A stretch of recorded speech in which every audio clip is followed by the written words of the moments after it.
Kain ni tatay. Ulam niya, langka. Kanina, pansit.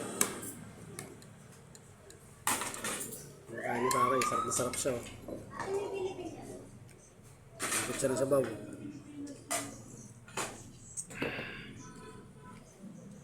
Kain ni tatay.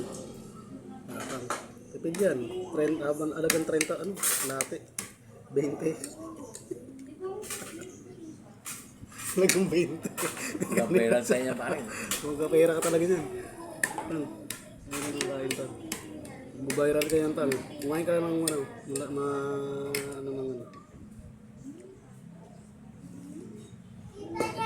challenge to. Bibilangin natin ng 5 minutes. Pag hindi niya naubos lahat to, naubot ng 5 minutes, wala siyang 1,000 pesos. At maubos niya ng 5 minutes. Dahil hindi lalagpas sa 5 minutes yung niya. Pagkain ni tatay. Mas kumain ni tatang. Mas kumain ni tatang. Nangka. Anin lang. Anis. Partida. Walang sahog.